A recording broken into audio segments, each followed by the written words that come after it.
di daerah pinggiran di mana Islam itu minoritas. Terus dia ingin kaya raya supaya bisa bikin masjid atau bikin komunitas Islam. Atau dia ingin jabat jadi lurah supaya nggak ada pelarangan orang sholat karena dia yang punya otoritas bikin aturan. Atau kalau mungkin skup lebih besar dia ingin jadi bupati supaya daerah situ familiar dengan Islam karena pejabatnya Muslim. Itu tidak dunia karena semua orientasinya untuk mengawal sujud, mengawal kebenaran. Tapi kalau kamu di daerah pinggiran, kemudian milih DWA, kabeh kersane pangeran, sidik-sidik kersane pangeran, terus kamu meninggalkan aktivitas dakwah, itu yang dunia, karena motivasi kamu adalah al-kasal, males dari mewarnai buminya Allah ini dengan sujud. Ini yang banyak orang sufi salah paham. Makanya orang sufi harus ngaji fikih. Bendekne roh, dielingno wong alim, wong fikih nak kitmanul ilmi ku haram. Apa kitmanul ilmi haram. Menyimpan ilmu itu haram. Tidak memberi kontribusi dalam proses orang sujud adalah haram. Tidak memberi pencerahan pada umatnya Nabi adalah haram. Menikmati keasikan eling pangeran dewi adalah haram. Dia harus diingatkan gitu terus. Kalau enggak, itu bahaya bagi agama ini. Makanya dulu itu enggak ada orang sufi yang enggak ngaji ulama fikih. Sekarang kebalikan, malah wong sufi darani fikih mau kulit dekne wis tok hakikat, sembrono. Oh tak tobat tenan nang ketemu aku. Itu bahaya, paham seperti itu tuh bahaya. Karena sekarang itu sufi itu jadi identitas kesalehan. Jadi yang rumah kome sufi koyo-koyo sak dhuwure ahli napa? Fikih. Itu bahaya. Karena tadi sufi itu akan ngeritik dunia sepedas-pedasnya.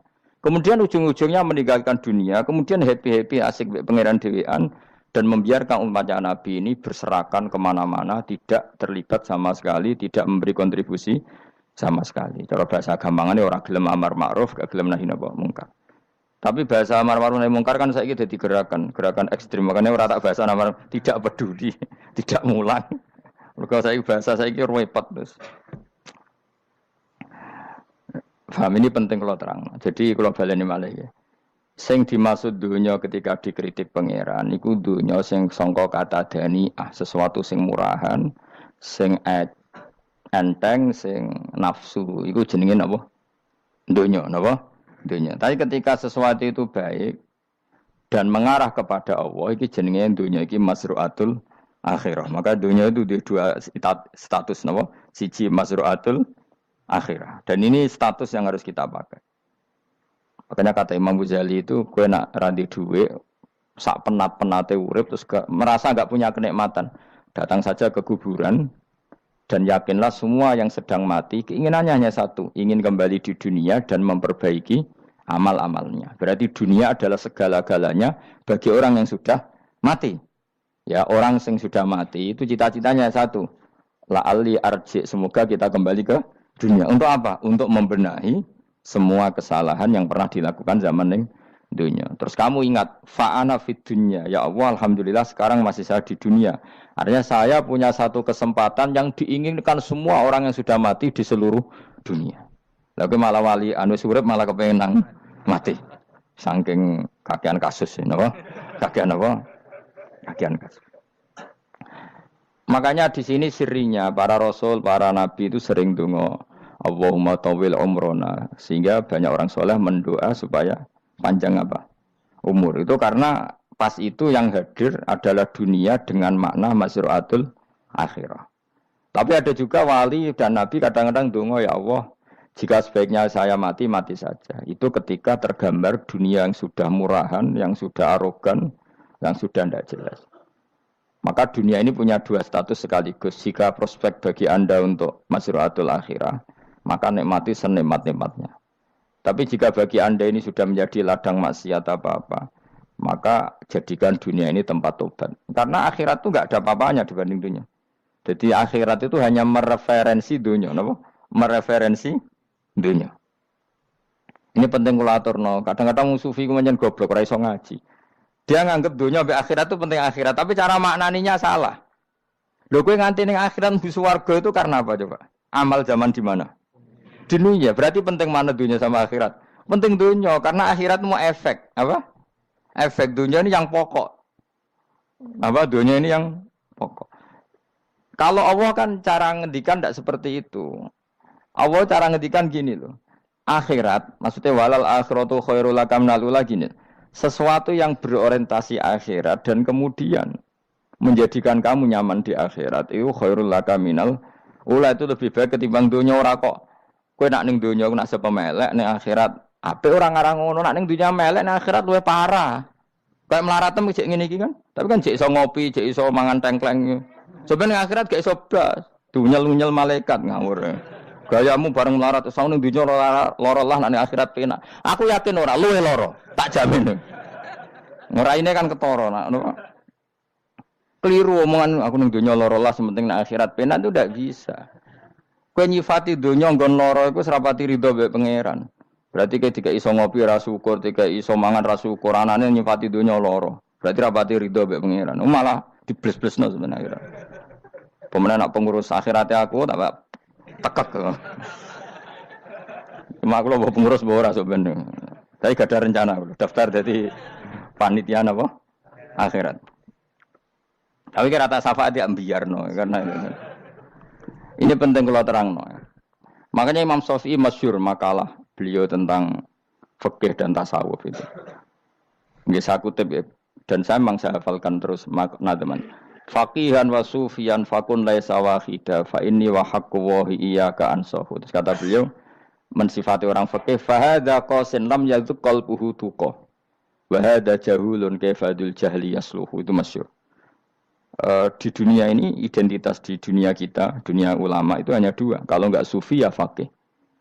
Kamu jangan jadi salah satu. Faqih adalah orang sing qasin, itu qalbuhu qasin, hatinya itu keras, atine atos. Lam jadu qalbuhu tuqas, gak ditakwa blas. Wong faqih ora ditakwa blas, gak di empati blas. Tapi orang sufi itu wahada jauh ini malah geblek blas, malah parah meneh. Sing sitok atos atine sitok geblek dari Imam Syafi'i itu. Kena protes berarti Imam Syafi'i aja protes aku. Kenapa begitu? Misalnya gini orang faqih. Kalau bapak nyontohkan tuh gini. Orang faqih itu punya aturan, misalnya kalau ruko tidak begini enggak sah, sujud kalau enggak begini enggak sah, sholat kalau tidak begini enggak sah. Oke, aturan itu baik. Tapi punya keangkuhan berpikir, misalnya ada orang desa terbelakang, misalnya di pedalaman Gunung Kidul, Kulon Progo. Ada orang yang ditobatkan orang-orang sufi. Orang sufi itu ya sing rodok goblok-goblok itu, misalnya nobatkan. Enak wae wong fikir melok nobatno tapi tahu-tahu bilang ini sholatnya enggak sah, rukuknya enggak sah, Fatihahnya enggak sah. Jare sing sufi. Wah semane nobatno ora iso salat ta ora disahno. Si sufi ya goblok pisan. Ketika ngawal si ajudannya tadi salat, enggak dikawal. Sehingga banyak aliran di Jawa salat ala Kalijogo ya ono Fatihah mau meneng tok. Sitok sujud tok. Jadi ini sitok atas atine ora gelem bina tapi muni rasa. Sitok goblok ora tahu nerusno pembinaan. Akhirnya ya mandek ning satu kesalahan dan diwaris ya bergenerasi-generasi. Makanya kata Imam Syafi'i itu sitok goblok, sitok atas sadine. Jadi kamu jangan jadi salah satu itu. Makanya kamu aman karena kamu tidak sufi ya tidak fakih. Makanya enggak masuk enggak masuk yang dikritik Imam Syafi'i. Kamu sufi ya ndak, fakih ya ndak. Makanya kalau Imam Syafi'i ngeritik itu tapi alhamdulillah saya ndak dua-duanya. Ya ndak sufi, ndak fakih. Karena orang sufi itu kalau ditelusuri itu memang kesalahannya terlalu banyak. Kecuali dia mau ngaji fikih. Kenapa? Kecuali dia mau ngaji fikih. Kayak tadi misalnya, sampai Imam Syafi'i zaman itu duka yang menghentikan usisat tasawuf alal kasal. Ilmu tasawuf itu dibina. Itu berdasar kemalasan. Loh, saya punya teman sufi banyak. Saya ini kiai loh. Punya teman sufi banyak. Tekon dengan kula, Gus, dunia rusak, sementing sakniki ngatah-ngatahno istighfar. Memangnya kita bisa diistighfari pangeran di sepuro pangeran ketika kamu orang alim ndak mulang? Memangnya kau iso di sepuro pangeran ketika kau sugih zakat?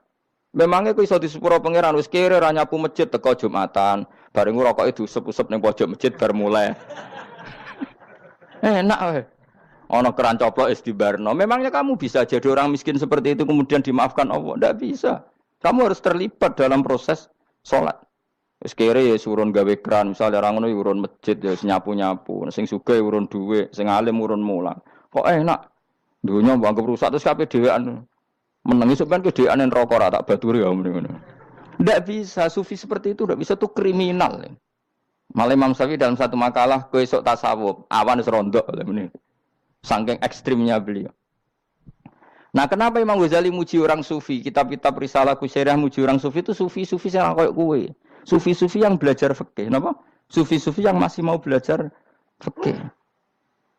Kok enak. Jadi sufi itu maknanya sidik-sidik. Zaman wis rusak itu tidak seperti itu. Nak rusak ya amanat pengiran kon melok dandani. Nah, ketika ra kena didandani sebetulnya enggak masalah, kan ada alternatif. Misalnya gini, ada mobil rusak enggak bisa dipakai. Memangnya mobil hanya itu.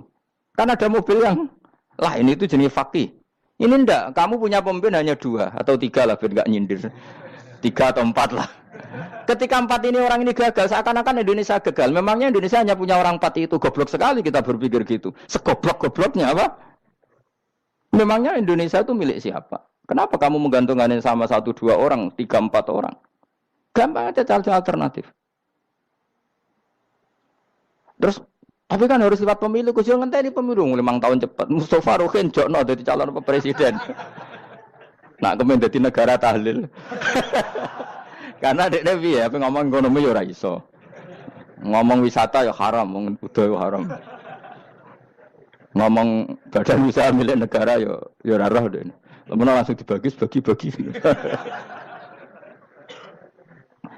Tapi kelirunya kita selalu begitu. Ketika kecewa sama pemimpin, seakan-akan dunia ini tergantung pemimpin itu. Mana ada dunia ini dipasrahkan sama makhluk oleh Allah. Dunia ini milik Allah, enggak pernah dipasrahkan makhluk. Bahkan kiai mati pun enggak ngefek pada agama.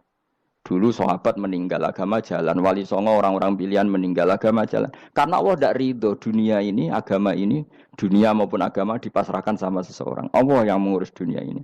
Apa nak konglomerat mati terus wong larat kabeh? Tidak kan? Apa nak wong soleh mati terus wong bejat kabeh? Tidak. Allah yang mengurus agama ini, mengurus dunia ini. Saking goblokem, nak ono kecewa mek makhluk itu. Terus ya Allah, terus seakan-akan dunia ini runtuh. Ono pegatan saake saiki ora ono sing lanang. Banyak orang pegatan terus untuk bojo luwe apik. Bojone mati sing wedok malah makmur akeh to ora.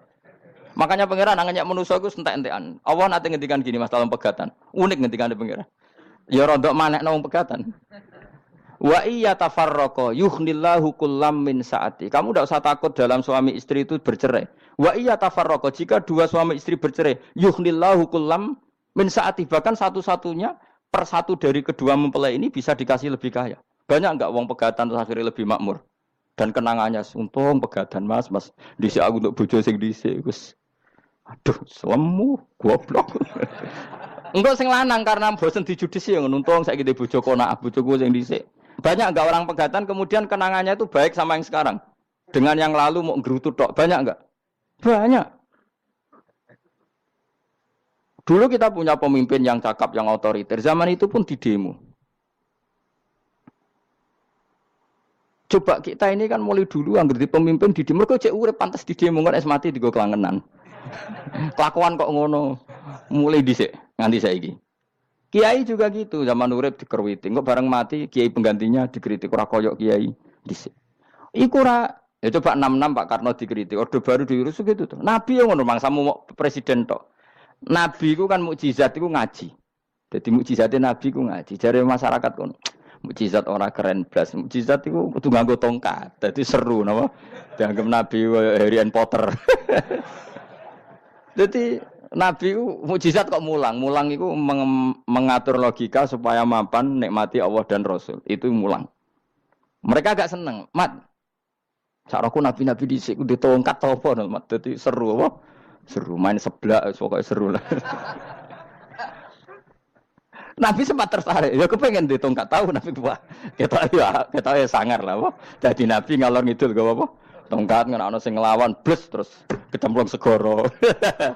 Kan ya seru lah, misalnya ono Yogyo macam-macam, tutuk terus likuifaksi do tenggelam kan seru lah, wah. Nah, jawab pangeran lucu. Dia matke jok tongkat, gampang nah masalah tongkat. Sekarang ngetokno wit kan gampang tongkat itu. Memang samu tongkatnya Nabi Musa terus digawe dikei mori terus dikei minyak ya ora dijupukno wit diketokno memang samu. Wong sing hebat itu sing nyekel dol ora apa.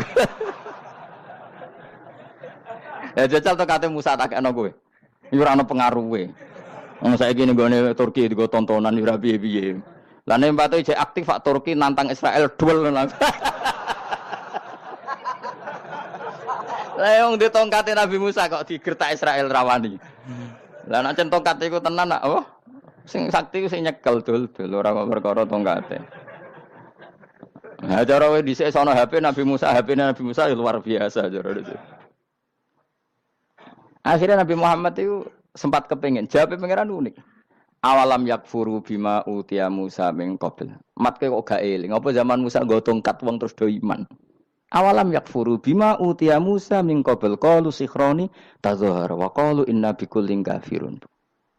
Apa zaman Nabi Musa itu terus wong do iman? Ya tetep komentar dari tukang sihir. Padha wae. Nggo mukjizat ora padha wae wong nak berdua ya tetep berdua. Zaman Pak Karno sing tukang ngeluh ya ngeluh, zaman Pak Harto tukang ngeluh ya ngeluh, zaman Mega sing tukang ngeluh sampai saiki sing tukang ngeluh ya wis nggo kegiatan. Kiai yang ngono. Kadang ada kiai saiki misalnya Surabaya zaman Mbak Arwani, Mbak Zubair. Memangnya zaman Mbak Arwani wong kudus ngaji kabeh. Mangsaku ya kelakuane wis ngono-ngono wae. Misale kula ya kadang ya wong komentar. Gus Bae ora koyo zaman Bandur Salim. Lah aku wis dididik bapak, zaman Bandur Salim apa wong ya ngono. Engko bapak zaman Bandur Sam apa ngono sampai zaman Basunan Bunang misal. Ayo jajal. Masa wong Yogya saiki ora koyo zaman Bali Maksum Mbah Munawir. Memangnya zaman iku wong ngaji kabeh.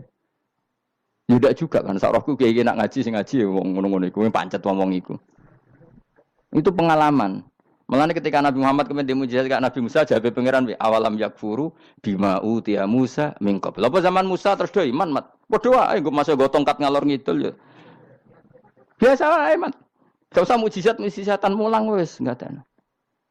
Lho kula lho mau tawani pangeran mukjizat kok sing karya Musa. Kula mboten purun. Ya perkarane kok malah lucu. Nabi kalor ngidul go tongkat. Nabi Musa itu kate biasa kan, sing kondang ku wonge. Lah saiki ejek ning Turki. Nek kata tenan jek top Israel tuntas ya. Suwabet terus likuifaksi, tutup suwabet meneh dadi negara bebas wong Israel. Terus Rajab Tayyip manggon kono. Iku aneh-aneh iki. Makanya penting, yang dikatakan mukjizat itu ngaji. Ngaji itu bisa membentuk yakin. Yakin itu bisa membentuk tahqiq. Nah caranya yakin gimana? Tak warai kan, ben dadi wali. Wali sing jalur ilmu. Jalur melarat wis kowe luwih iso lah. Wali ku jalure akeh. Alim yo iso dadi wali, zuhud dadi wali, melarat yo iso dadi wali. Syaratnya ridho ora kepengin sugih. Ya syaratnya melarat dadi wali ridho ora terbersit kepengin sugih ora tau muni lho umpama aku di dhuwit ora dadi wali, muni umpama tok wis ora dadi wali. Dadi fa inna law taftahu amala syaiton karena mengatakan umpama iku wis buka pintu setan. Jalur apa ke? Nak alim syaratnya hafal Quran, hafal ribuan hadis. Ayo nak zuhud syaratnya ra di HP, ra anan. Nak fakir ra oleh diangen-angen. Ayo milih ndi? Apa rasa dadi wali? Gak usah ya. Kalau terang, ini penting. Kenapa saya sering kritik orang sufi? Karena sufi sekarang itu beda dengan sufi dulu. Di Jawa Timur itu keluarnya para kiai ya gitu. Kalau ada orang ikut torekoh tertentu, terus gak gelem ngaji takrib. Akhirnya linge pangeran suwengi tapi sesucine keliru. Masalah didik anak bojo keliru. Karena ya mau sementing la ilaha illallah terus maca la ilaha illallah terus itu gimana? Kalau kita iman sama Allah, ternyata iman dengan aturan-aturan Allah. Misalnya kita seneng cawe dok, terus mbok sebut jenenge tok, kono njuk wedak ra mbok kei, njuk mangan ra mbok kei. Terus kamu tidak mempelajari sing disenengi pacaran ku apa? Seneng Allah itu maknanya seneng ketentuannya Allah. Allah yang murka itu apa? Kalau kita zina, kalau kita maling, ketika korupsi. Allah yang suka apa? Kalau kita sujud. Lalu syaratnya sujud apa? Harus dalam keadaan suci dari hadas besar maupun hadas kecil dan tempatnya tidak ada najis. Bahkan harus gitu. Itu senang Allah kok aman. Allah sewengi terus pingsan, kesemper. Terus nak tepak harus darani wali. Nak darani wali ana salam template. Wah apa-apaanan. Nang cara bapak kula saking kerase. Lah wong darani wali nek melete keren aku jare. Tak top aku jare. Lah kok saged, Pak? Paling zaman akhir darani wali dadi gula, wong salah templek ngekeki dhuwit. Tapi nak wong alim darani wali ku sing dadi pinter akeh. Coba jajal lah wis ayo. Nak ora percaya Ruhin mu'allimno nak saiki wali, nak ora dadi gula mbek dhuwit. Ayo saiki umumno nak Ruhin iku wali. Reaksi masyarakat kira-kira piye? Salam templek terus ngapalno merek rokoke Ruhin. Misale rokoke opo ya terus ditukokno. Tapi umat dapat apa coba? Tapi ketika orang terkenal alim, umat dapat banyak karena bisa ngaji. Carane sesuci piye, carane zakat, piye yang wajib zakat apa saja. Carane dekat. Tapi saya gak wali kalah mbek apa wong alim kalah mbek wali. Kula niki diceritani Gus, kula nek wong alim Gus. Jejer mbek wong terkenal wali kula harus salaman bedene. Ya akhirnya melarat salam. Maksudnya salaman kok ono maknane ning Jawa Timur. Ora usah diterangno maknane opo. Wah kere. Wah kowe padha wae wong alim kok kasut to. Dekne kok kasute perkara hasile iku. Iku ya sarap pisan padha wae. Sing kanca kula niku. Tapi sebenarnya kita harus jadi pelajaran.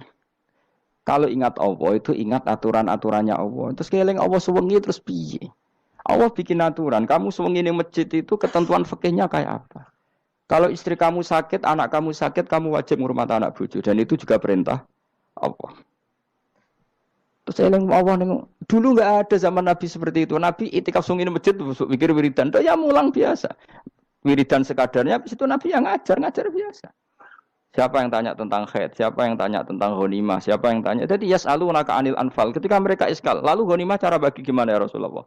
Dibagi wa'lamu annama ghanimtum min syai'in fa lillahi khumusahu wa lirrasul. Seperlima. Ada yang tanya lagi, yas'alunaka 'anil makhid. Istri saya cara haid tidak normal ya Rasulullah. Kadang-kadang over. Terus disebut itu istihadah apa? Itu ditanyakan. Ada yang kaya usul, ya Rasulullah duit kula kathah, lalu tak kasihkan siapa? Yas'alunaka madza yunfikun. Ora kok terus eling pangeran sungi-sungi terus do ngantuk, bariku keturu. Bariku makan-makan ora ono ngono. Coba jika seseorang terkenal wali itu paling untung udekne. Ini bukan kritik, Kang. Memang harus dikritik. Sing kritik aku enak kowe kualat, kowe ra wali kok ngritik wali. Kowe cuma melok-melok. Karena apa? Kita ini syafaqatan li hadil ummah, kita kasihan umat ini mencintai kiai, kemudian tidak dapat apa-apa dari kiai itu. Caranya apa ya? Kita mulang. Makanya Rasulullah itu masyhur kan di sebuah hadis. Sama cari di Muqaddimah Majmu', di Muqaddimah Ihya, hampir semua kitab ulama top itu menceritakan hadis ini. Nabi ke masjid, ada satu kelompok yang nangis-nangis dungo, ada sekelompok yang mulang fikih. Mulang itu yes, iki halal, iki haram, iki salat begini enggak sah ini. Pokoknya mulang aturan-aturannya pangeran. Nabi ngadeg, kemudian Nabi bilang gini, kilakuma ala khairin, dua kelompok ini sama-sama baik. Tapi apa yang terjadi? Amma haula fa'iduna waha, mereka adalah kelompok-kelompok yang minta sama Allah, insya'a ajaba wa insya'al. Lah, kalau Allah mengendaki ya disebadani, kalau enggak ya enggak. Tapi ini kelompok yang membicarakan hukum-hukumnya pangeran, pasti Allah ridho. Wa innama bu'istu mu'alliman, memang sing jenenge Nabi itu untuk mengumumkan halal haram, maka Nabi terus ikut yang kelompok belajar tadi. Karena yang dikatakan coba Nabi diutus jadi Nabi itu apa? Saya tanya. Bikin aturan. Caranya tawaf ke Ka'bah begini. Dulu tawaf itu wudu. Dulu tawaf itu bawa hubal lata. Dulu tawaf itu dengan penuh kemusyrikan. Nabi datang. Cong tawaf itu aturannya gini. Enggak boleh ada yang berbau syirik. Caranya tawaf 7 kali. Baca kalimat ini. Sa'i juga gitu. Dulu yang namanya sa'i itu setar megang berhala Isaf. Nanti di Marwah megang Nailah. Setarnya gitu. Dari kesirikan ke kesirikan. Terus Nabi datang. Enggak boleh megang Isaf dan Nailah. Harus dibongkar. Dimulai dari labbaik Allahumma labbaik la syarikalah. Innal hamda wa ni'mata laka wal mulka la syarikalah. Itu Nabi. Sehingga saking ekstrimnya, sahabat itu dulu enggak mau disuruh sa'i. Enggak ya Rasulullah, kita ada sa'i. Tempat yang dulu kita syirik di situ. Karena kalau sofa setarnya pegang Isaf, nanti kalau di Marwah pegang Nailah. Itu nama berhala. Terus Allah menurunkan inna sofal marwata min sya'airillah faman hajjal baita wa atamara fala junaha. Istilah pangeran fala junaha. Kalau kamu sudah Islam enggak apa-apa sa'i. Kenapa bilang enggak apa-apa? Karena dulu pernah sahabat merasa dosa, karena itu dulu basis kemusyrikan. Jadi ini penting saya utarakan. Lagi-lagi yang digerakkan Nabi adalah aturan main dalam hidup ini. Apa? Aturan main. Lho kula wingi pasanan wingi niku kula mucal napa sampean tadi. Kula mucal Minhajut Thalibin. Karangan Imam Nawawi. Kitab fikih. Mergo kula niku mangkel. Kadang wong alim terus darani wali. Nek darani wali ngono wong teko njuk pangestu. Kadang kurang ajar meneh wong ape kaji njuk ndongakno kaji mabrur. Luwih parah meneh. Nah kula tak ngamuk tenan. Kowe nak langsung ndongakno wong iku kaji mabrur padha karo ana wong ra iso numpak sepeda motor. Iki kula badhe numpak sepeda motor. Ndongakno slamet. Wong belajar ya ora kok njuk ndongakno selamat. Mesti ini aku takut sih carane numpak sepeda motor piye lagi njuk ndongakno selamat. Wong isi soe ra mesti selamat. Iki rong iso pun. Ya iku lho badhe numpak sepeda motor ndongakno selamat. Aneh gak pertanyaan seperti itu? Permintaan minta selamat ketika kamu tidak bisa naik motor itu aneh gak? Aneh. Kalau kamu mau haji, takut sih syarat rukunnya haji. Baru minta didoain haji Mabrur. Ini ndak masyarakat tahu-tahu minta haji. Mabrur. Oh nak tonggo kula tak piso itu. Untung ngomong Rembang rawat tak kula. Dadi ora ono sing wani. Agar mereka kaji, Gus kula badhe kaji supaya sah piye Gus. Tak ulang. Tak ulang tenan Gus. Selain tentu belajar di manasik. Paling ndak dengan fatwa seperti ini orang terbiasa nak tekone manasik ku dirungokno. Napa? Kadang ya ora tekone manasik ngantuk tok. Itu tidak bisa, harus diwarai. Misalnya tawaf dimulai dari Hajar Aswad dan usahakan menjauh dari Ka'bah 1 meter atau setengah meter. Karena kalau terlalu mepet Ka'bah, takutnya tadi nginjek pondasi Ka'bah. Jadi tidak ngitari Ka'bah tapi tawaf di atas Ka'bah. Kedua, kalau terlalu dekat, kiswah Ka'bah itu mulat tohah bitit. Kiswah Ka'bah itu penuh dengan minyak. Dan kalau terlalu dekat menyentuh, padahal orang ikhram itu enggak boleh nyentuh kiswah. Jadi harus diterangkan. Kok malah nggih kaji marungge kok gitu terus dongo nangis. Belum nangis servisnya akeh. Itu apa-apaan? Mau dibawa kemana agama ini? Kemudian sing juk dongo sugih ini nangis tenanan oleh nyangone luweh akeh. Nah, cara bapak nangis wis ruwet zaman. Wis ora nangis-nangis anak dadi kiai. Pokoke ulang nek ra gelem wis ben ngono.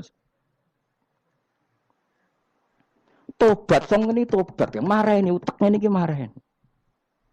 Coba contohkan analogi hal yang gampang. Ono wong ra iso numpak sepeda motor datang ke kamu minta didoakan selamat, aneh ndak? Urutannya ya belajar apa? Sesuk ono wong ra iso salat, ih dongakno salat kula niku makbulah. Makbulah mbahmu. Takbir ar Fatihah ar ya kabeh itu ono urutane. Ya itu lama. Jadi makanya Rasulullah hanya gabung sama yang mualliman, yang guru.